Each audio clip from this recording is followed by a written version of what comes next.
पाप क्षमा करैया प्रभु यीशु हे।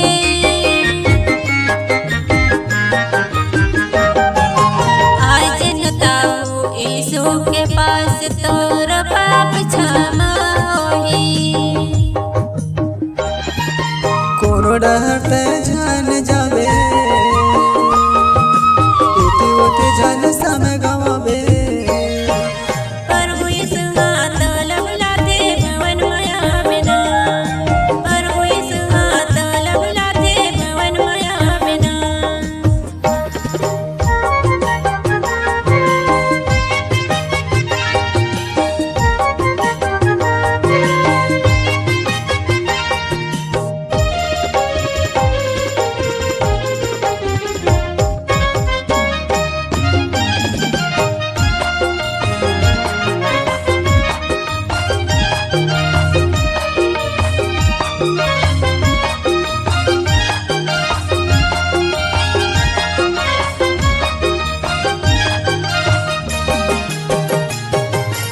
सब दुखिया मन के दुख दूर करैया प्रभु यीशु हे।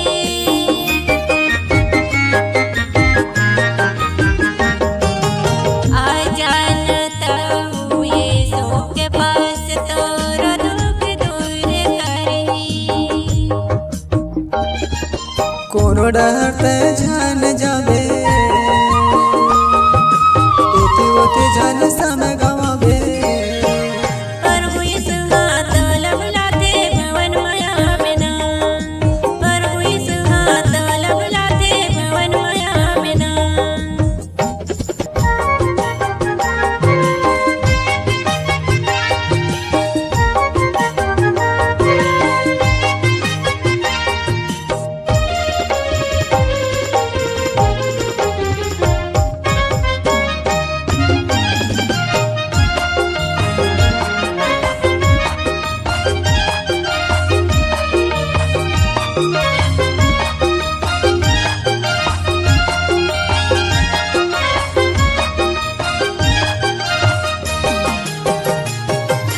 सबके बिगड़े बनाने वाला प्रभु यीशु हे।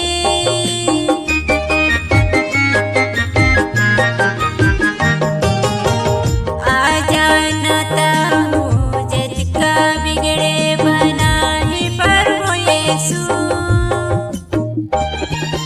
कोनो डरते जान जावे इति ओते जान समय गवावे। प्रभु यीशु हाथ लबलाते भवन माया बिना। प्रभु यीशु हाथ लबलाते भवन माया बिना। कोनो डरते जान जावे इति ओते जान समय गवावे। प्रभु यीशु तोला बुलाते ना। प्रभु यीशु हाथ लबलाते भवन माया बिना। प्रभु यीशु हाथ लबलाते भवन माया बिना। कोनो डरते जान जावे इति ओते जान समय गवावे। प्रभु यीशु हाथ लबलाते भवन माया बिना। प्रभु यीशु हाथ लबलाते भवन माया बिना। प्रभु यीशु हाथ लबलाते भवन माया बिना। प्रभु यीशु हाथ लबलाते भवन